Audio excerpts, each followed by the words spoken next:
Ok. Bueno, buenas noches, Javerín. Espero que estén muy bien. Vamos a una breve charla, un breve resumen de lo que es Parashá Naso, ¿sí?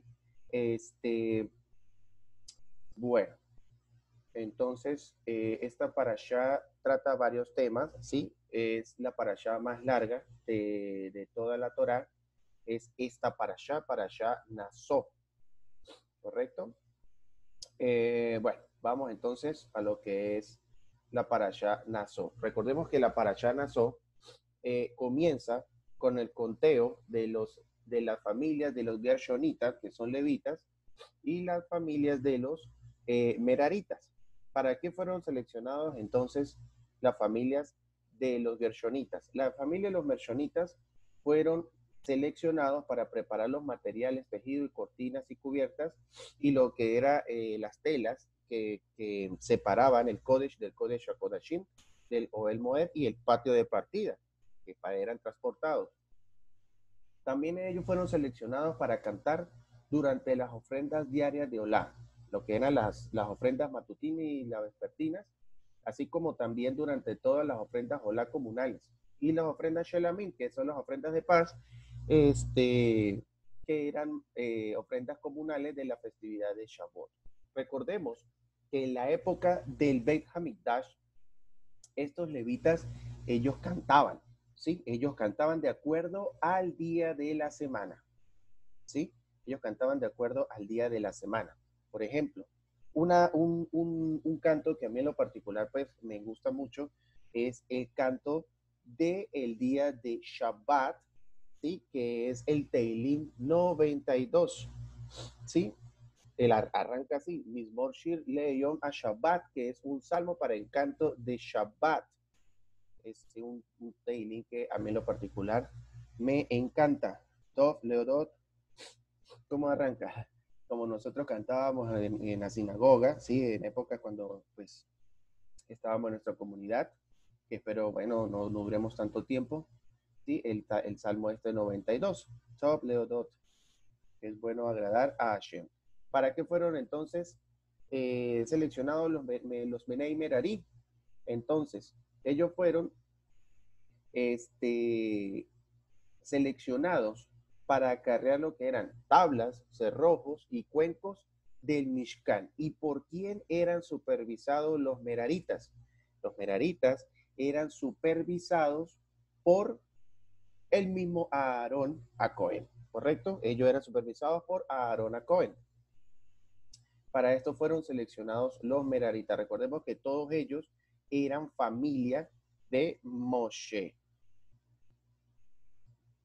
Entonces, hay un tema que también nosotros compartimos en una parashot pasada, que era el tema de la Zaraat, lo que yo le digo, pues la gente dice que es lepra, propiamente no es lepra. Yo le digo, la nombro la lepra bíblica, ¿sí? Con el fin de referirme a la Zaraat, que es el nombre correcto, que era el tema de las manchas blancas que salían en la persona cuando cometía el pecado de la Shon Aran. ¿Qué dijo Hashem a Moshe? Todos los tres campamentos son santos. Si una persona es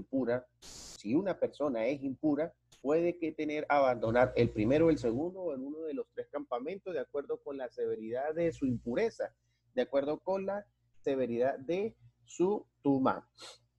El más severo de todo tipo de impureza era un Zaraat era expulsado de todos los tres campamentos, ¿sí? Recordemos que eso tiene por categoría. Cuando es un Zab, Zabá, Nidá. Una Nidá, cuando una mujer se encuentra en Nidá.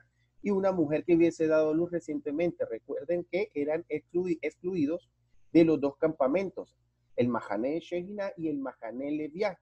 Pero le era permitido permanecer en el campamento israelita. El Mahané Shehinah era donde se encontraba el Aarón. El Leviá era el de los Leviim. Y el más leve de tipo de tumba era impureza por contacto de un cuerpo con los muertos, la carcasa de ciertos tipos de animales o de uno de los 8 zeratzim, que eran los reptiles declarados impuros por la Torá. Entonces, recordemos que en esa época la persona tenía que tener como un crecimiento espiritual, ¿sí? Más que un crecimiento, más que de conciencia, tenía que tener un crecimiento espiritual por la debilidad en la cual la persona cayó, ¿sí? Que era el tema de la Zarat. Recordemos que en esa época también un judío, cuando transgredía un mandamiento negativo de la Torah, que es una mitzvah lotase, o dejó de cumplir un mandamiento positivo, que es una mitzvah hace, y luego reflexiona y lamenta su acción, para él, para ese judío, para esa judía, es una mitzvah hacer teshuvah. Mucha gente traduce la palabra teshuvah como arrepentimiento.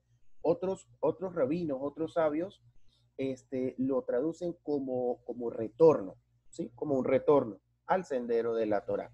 Recordemos que la teshuvah tiene 3 etapas, lo cual es pesar el sincero por la mala conducta de la persona en el pasado, la confesión oral y la firme decisión de no volver a cometer este error. Entonces, la Parashá Naso debate la etapa media de las 3 partes del vidui, que es la confesión oral. ¿Cómo confiesa uno? El pecador, por ejemplo, puede decir esto: por favor, Hashem, yo pequé y ahora estoy apenado y avergonzado de mi acción y nunca la repetiré. Entonces, se presenta su caso ante Hashem en sus propias palabras y le suplica a él por la expiación de los pecados. En el tiempo del Beit HaMikdash, del segundo templo, el pecador tenía que anunciar el vidui previo al sacrificio del animal que él ofrecía como un corbán. Recordemos que cuando la persona caía en este tipo de pecado y debía, sí, porque esto es una explicación profunda, esto pues, ok, se puede decir que, que se puede explicar que se llevaba el tipo de animal que era un animal doméstico para sacrificio, pero lo más importante era sacrificar el animal que la persona llevaba dentro por el cual lo hizo cometer esta transgresión. Sí, era el sacrificio propio de la persona que lo hacía cometer, que lo hizo cometer este tipo de transgresión. Shalom, shalom. A ver, recordemos, chicos, cualquier persona sí que necesite dar un aporte puede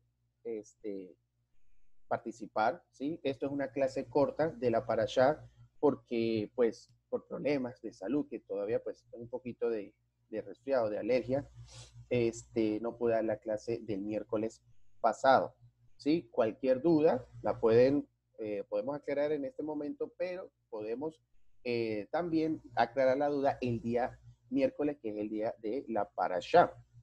Entonces, continuamos. Dice una pregunta, surge una pregunta, que por qué la Torá ordena confesar nuestras maldades, ¿sí?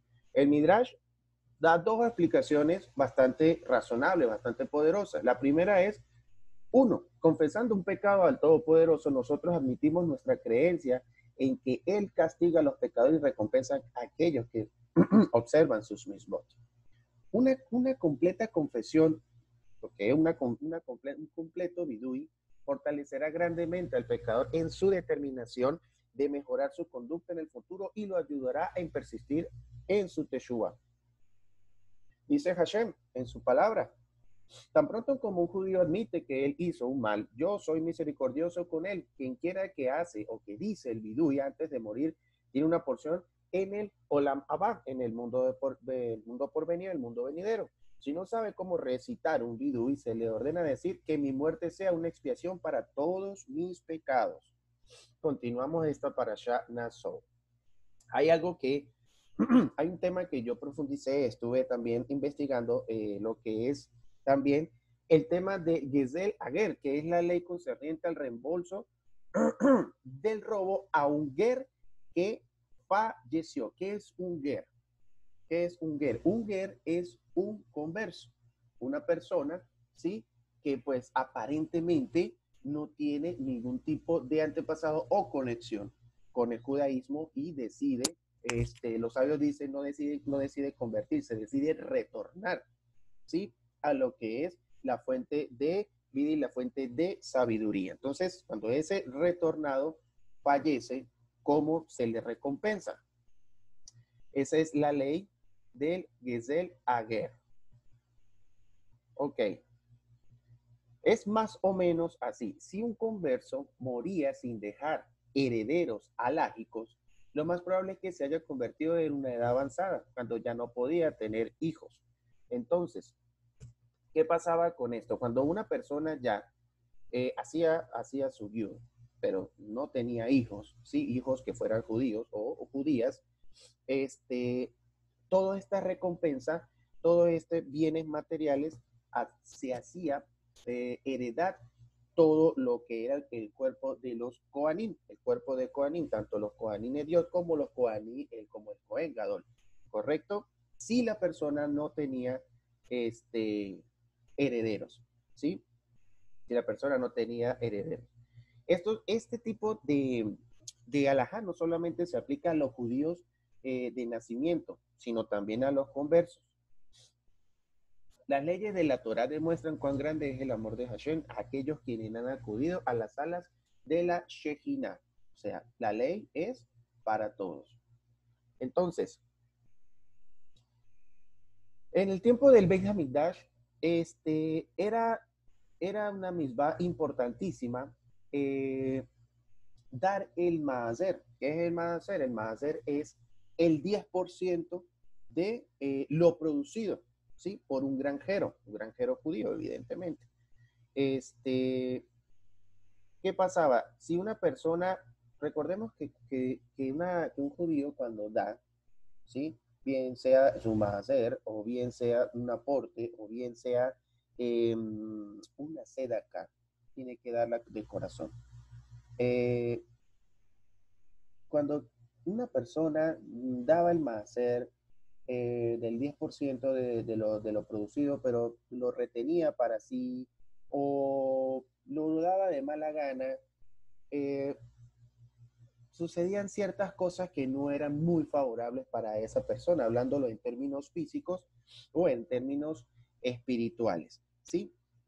Pues había que profundizar en eso ahorita, pues no vamos a detallar, pero sería conveniente que si ustedes profundizan en esto y traen sus aportes en la clase del miércoles de Rad Hashem, pudiésemos compartir algo de qué pasaba si la persona retenía lo que debía darle. No solamente, es que no se aplica solamente para los tiempos del Beit HaMikdash, tanto del primero como del segundo, sino también para hoy en día. ¿Qué pasa cuando un judío tiene una posición económica bastante cómoda y, por ejemplo, retiene parte de lo que es su salario, sus ingresos, a la manutención de su comunidad, a la manutención de una yeshiva, a la manutención de esas casas de estudios o de proveer libros? Eso tiene un cierto grado de consecuencia. Algo que también es muy importante, ¿sí? Es otro tema que, aparte de el tema de, bueno, aquí hemos estudiado varios temas, porque es una parashá tan larga de lo que es Nassau, es el tema de las aguas de la Sotá, las aguas amargas, ¿sí? Que eso se estudia en esta parashá. ¿Cuándo fue la primera vez que se aplicó las aguas amargas? La primera vez que se aplicó las aguas amargas fue inmediatamente después de que Moshe destruye el becerro de oro, ¿sí? Porque él necesitaba saber quién era fiel a Hashem. Recordemos que el pueblo de Israel era la novia de Hashem, era la novia, era la niña de sus ojos. Entonces, dentro del pueblo se necesitaba saber quién verdaderamente estaba abocado a la Torah y hacia la fe en Hashem y quién no. ¿Y a quién se le aplica? Se le aplicó a todos los judíos. Fue la primera vez que se le aplicó las aguas de la Sotá. En esta parashá vamos a hablar acerca de la Sotá, que es un procedimiento cuando un marido sospecha que la esposa ha cometido algún tipo de transgresión, ¿sí?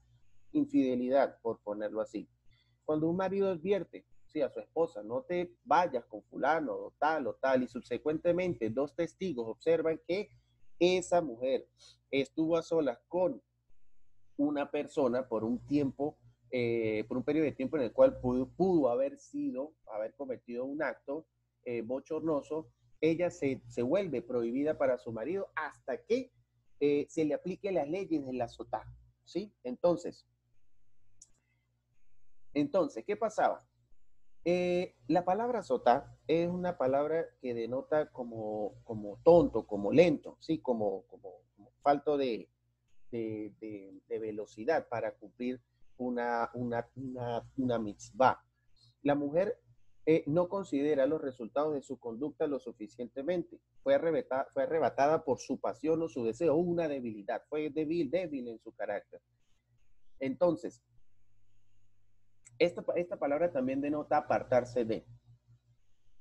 El pueblo judío observa a modos, ¿sí?, de santidad, kedushá y zeniut, que son inigualados por otras naciones del mundo. Una mujer que se conduce de una manera que lleva a su esposo a sospechar infidelidad se ha apartado de los modos del pueblo de Israel. Entonces, si la mujer en aquel punto confesaba que ella había sido deshonrada, era ordenada abandonar a su marido y el caso era desechado. Antes de proceder el ritual, no obstante, ella era conducida, o sea, la empezaban a pasear, los Cohen la empezaba a pasear por un lado, por otro, ¿sí? Como intentando persuadirla para evitar de que ella bebiera el agua de la sotá, con el fin de evitar de que el nombre de Hashem se borrara, porque en un pergamino se escribía el nombre de Hashem, se colocaba el nombre de Hashem en esa agua y luego eso se disolvía. Entonces, era con el fin de evitar eso. Si la mujer confesaba, bueno, sí, yo lo hice, yo me equivoqué, ok, sí, pero si no, y si ella decía que no, y que no había pasado nada, entonces, pues, era sometida a las aguas de la sotá. ¿Qué significa más o menos esto? Vamos a profundizar un poco. El Cohen trae un pergamino y escribe sobre el texto de la Torah conteniendo el juramento que él acaba de hacer jurar, ¿sí? Eso eran unas palabras, un párrafo bastante particular. Entonces, este documento se escribía como un Sefer Torah, era así, más o menos, con tinta borrable, y escribe el nombre de las 4 letras de Hashem. Está prohibido el borrar el nombre de Hashem, de hecho. No obstante, en el caso de la sotá, pues se hace una excepción a fin de demostrar la gran importancia de mantener lo que es la paz entre el esposo y la esposa. Entonces, ¿qué pasaba entonces? ¿Qué pasaba? El Cohen preparaba la ofrenda de la sotá para la cual su marido había donado la harina de cebada. La harina procedía de cebada y no de trigo usual. Era quemar un tipo de harina que no era de buena calidad para hornearlo. Esta minjá no era mezclada con aceite ni era añadido a ella como otras ofrendas de minjá. Nada de levoná, que es una especie de incienso, era esparcido sobre esta minjá, a pesar de que toda ofrenda de minjá era usualmente salpicada con levoná. Entonces, la ausencia de levoná sugería que la sotá se había desviado del modo de Ziniut. Entonces, este tema de la sotá era un milagro, ¿sí? Porque sucedió un milagro. No solamente afectaba de forma física y espiritual a la mujer, sino al hombre con el que se había ella involucrado. Entonces, perdón, cuando se le entregaba el agua para beber, ¿sí? Ella se asustaba y se le animaba a beberla, pues las aguas no producían daño a una mujer que pues no se había equivocado. Si se seguía a ella rehusando, se le forzaba a beberla, pues el nombre de Hashem ya había sido borrado. O sea, se tenía que hacer, se la tenía que beber. Luego que ella bebía el agua, el juez realizaba la ceremonia de ondeado de la ofrenda de Tenufá. Entonces, si la mujer, dicen los comentaristas, la afectaba las aguas amargas de la sotá, dicen que pues su vientre se abría, su vientre se explotaba de una forma bastante particular. Pues no sé si esto pues es una forma simbólica de representar algún tipo de maldición, por ponerlo así. Entonces, ¿qué pasaba si la persona, si la mujer no era culpable de las aguas de la sotá? Si la mujer no era culpable y era inocente, se decía los sabios que a partir de entonces esa mujer iba a tener hijos que iban a ser unas grandes lumbreras en Torah, ¿sí? Pueden ser grandes Kohanim, pueden ser grandes Leviim o grandes maestros de Torah de aquel entonces, ¿sí? Esas aguas de la Torah, esas aguas de la Sotá, fue discontinuada. ¿Por qué fue discontinuada? Las aguas de la Sotá fue discontinuada porque, ¿qué pasaba? En la época del Bet HaMikdash, el nivel superior y el nivel de santidad del pueblo era un nivel bastante alto, ¿sí? El nivel de moralidad era bastante alto. Pero ¿qué pasó? Esas aguas, después de la época del segundo tiempo, del segundo templo, dejaron de funcionar porque el nivel de santidad y de moralidad del pueblo de Israel comenzó a descender, ¿sí? Empezó a descender. Entonces ya, así la mujer fuera culpable, si se tomaba el agua de la sotá, no hacía ningún efecto, no surtía ningún efecto. Entonces los Kohanim decidieron, hey, mira, no vamos a seguir permitiendo, seguir borrando el nombre de Hashem, porque esto ya no nos está funcionando. Entonces, eso de la época del segundo templo, eso fue discontinuado, más o menos. Otro tema que se toca en esta parashá Naso es el tema del Nazir, que son las leyes del Nazareno. Entonces, el tema del nazareato es un tema que es más que todo, como de superación, como que la persona necesita apartarse de los placeres, ¿sí? De, por ejemplo, beber el vino, hacer un kiddush en Shabbat, no se abstenían de beber vino, debido a cierta transgresión o cierto nivel de culpabilidad que necesitaba enmendar absteniéndose de todo este tipo de placeres. De hecho, cuando una persona se lanzaba a estar en un periodo de abstinencia de todas estas cosas, la persona dejaba de cortarse el cabello, se deshacía casi que por completo. Las leyes del Nazir, se le decía así. Entonces, dice el Midrash que un hombre o una mujer que pronuncia las palabras yo deseo ser un nazir o un nezirá, está obligado por los siguientes 30 días a abstenerse de beber vino y todo lo derivado de la uva, lo que yo comenté ahorita, cortarse el cabello y evitar contacto con los muertos. Bien, ¿cuándo terminaba esto? Cuando aún así finaliza su época de Nezirut, no puede beber vino antes de ofrecer los sacrificios. ¿Cuáles sacrificios? Un cordero hembra como Hatat, un cordero macho como Ola y un carnero como Shelamim, que era acompañado con una ofrenda minja. Entonces, de acuerdo con algunas opiniones de nuestros sabios, una persona si pecara y hace votos de no volver a pecar, se convierte en un nazir. Es más o menos eso, duraba aproximadamente un mes, ¿correcto? Súper importantísimo en esta parashá, algo que a mí en lo personal pues me encanta y es el Birkat Kohanim, que es lo que nosotros observamos en esas festividades de Torah, donde los Kohanim se paran en una azotea, así, o en un balcón, por ponerlo así, allá en el Kotel, y ellos pronuncian las bendiciones, ¿sí? Eso es cuando, no sé si ustedes han visto esos videos en vivo o grabados allá en Jerusalén, que asisten muchísimas personas para escuchar la bendición sacerdotal. En esta parashá nosotros estudiamos lo que es el Birkat Kohanim. Entonces, el Midrash comenta que los Kohanim fueron mandados a bendecir al pueblo todos los días durante las plegarias del día. Entonces, los Kohanim eran requeridos a conferir la bendición de la siguiente manera. Ellos estaban de pie, ¿sí? Elevando sus manos. Los Kohanim dejan un espacio entre dedos, entre sus dedos, para indicar el Todopoderoso mismo está parado detrás nuestro. ¿Qué significa esto, muchachos?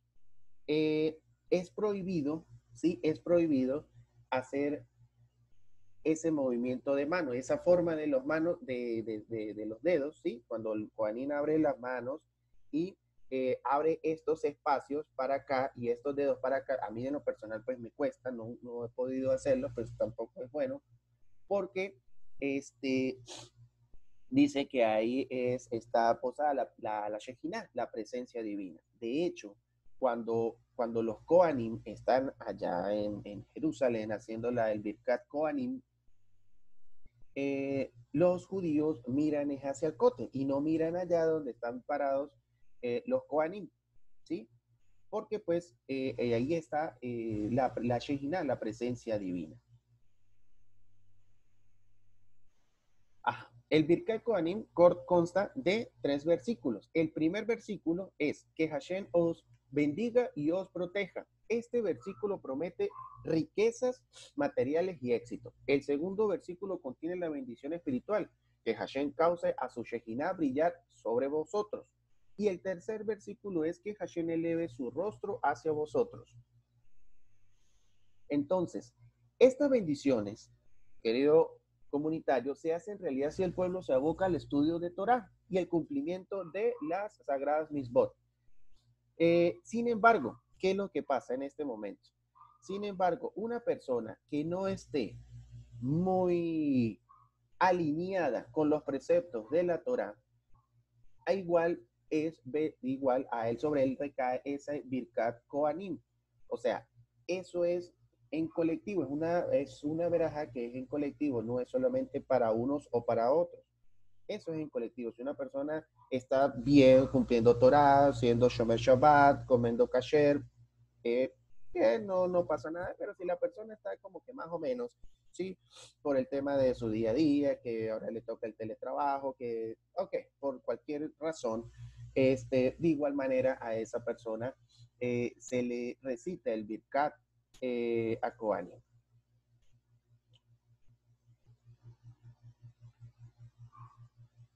Ok, entonces, ¿qué más? ¿Qué más tenemos en esta parasha? Cuando el tema de los Nesiim que que solicitan el permiso para ofrendar los sacrificios de consagración para el altar, ¿sí? ¿De qué trata eso? Por ejemplo, cada Nasi trató el día el cual trajo sus donaciones como un Yom Tov, un día de alegría, un día especial. Entonces, ¿qué trajeron ellos? Ellos trajeron, los Nesiim, un cuenco de plata para aludir a Adán. El valor numérico de un cuenco de plata equivale a 930, los años de vida de Adán. Una vasija de plata que simboliza a Noah. Una cuchara, el kaf, que insinúa a Matan Torah y que estaba llena con ketoret, el ketoret que insinuaba las 613 misbot. Un buey, un carnero y un cordero como ofrenda olá. Ajá, más o menos.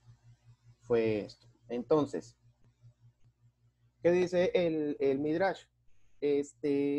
¿Para qué sirvieron las ofrendas de dedicación de los Nesiim? Sirven porque recordemos que ellos creyeron que ellos, pues, como ellos no habían pecado, sí, con el tema del becerro de oro, pues ellos creyeron que ellos eran los primeritos en recibir de parte de ellos hacia Moshe sus ofrendas, pero ellos se durmieron. Sí, cuando ya entonces ellos despertaron para poder ir a ofrendar, pues lamentablemente no se le aceptó porque pues ya se había recolectado lo necesario para enarbolar lo que era el Mishkan, ¿correcto?